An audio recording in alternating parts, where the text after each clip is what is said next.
Yeah, because now I can. I basically grew up around only Jewish people. I went to an Islamic school for 8 years, so we learned Arabic basically every single day. So Abe and Abdullah are these two amazing students, this great duo. So they came to me, they said that they had this, shared interest in Hebrew and in Arabic. I was born and raised in Baghdad up until age of 9, and then I moved to Iraqi Kurdistan. And I was actually born in Colombia. My family's Sephardic Jew, which means that my ancestors actually came from Syria. It was really eye-opening to see how similar we really were. How we are some kind, like some form of cousins. That was very inspiring to me. I was super interested in learning more about just the culture and how the cultures are similar, and so creating a place where we could explore that together, I thought was awesome. So yeah, I was in and Abdullah was in, and the rest is history. And I was just this sounds pretty cool, and I like languages, so why not? And everyone sits in a circle, and what's been happening in your life for the past week or so? Any highlights from Thanksgiving? I like being home. I was warm. Massive lunch and a massive dinner. I wanted to go to Tennessee to visit somebody, but the tickets were too expensive. And then we kind of have a couple different options usually. So there's always the book where we can work on it with everyone else and kind of go at our own pace. And the end actually looks kind of like a Mem Safit. I really like how it takes it one step at a time, and how it's not you learn all the letters first and then you focus on putting words together, but I think by page 2, we were already reading sentences, which I thought was really fascinating. How can we understand each other? What words do we share in common? What grammatical features do we share in common?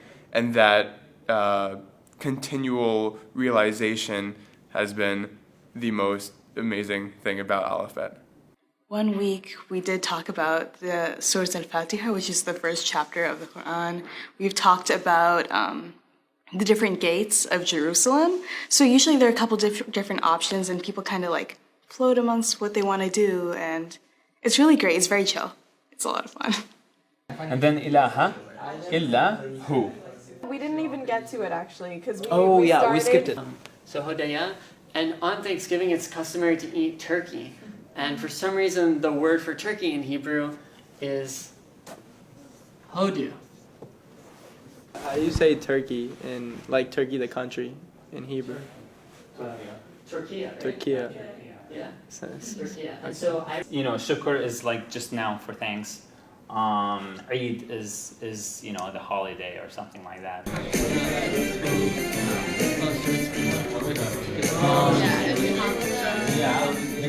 There's a lot of repetition throughout the song, so it's easy to figure out which words are which and how they relate to the Hebrew translation. Some of these words Egyptian, Arabic, and Saudi Arabian Arabic. Okay, sometimes we get off topic. We'll talk about random things. It's weird, I don't understand. But it's so interesting to have those conversations where maybe we're not specifically talking about the language itself, but we're talking about Muslim culture or Jewish culture, but it's rooted in the language. In my family, we sing Who Knows One or Echad Mi Yodea in Arabic instead of in Hebrew or English, as they're typically sung at the Pesach Seder, because my grandfather used to sing in Arabic in Syria. This week I just brought in a video of my grandfather singing Alahu, which is what we call it.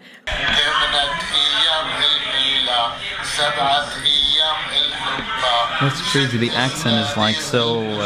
And getting to go through the words with other students and really learn what I'm saying and how to write it down and how to pronounce it correctly, really amazing to finally be learning this.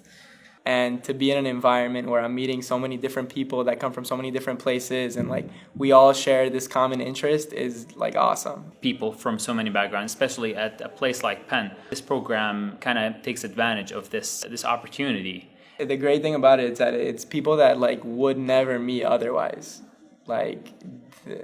It's communities that don't really have much relations with each other, unfortunately. And this is a good bridge between people.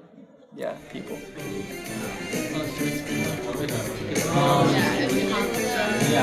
because now I can I figured some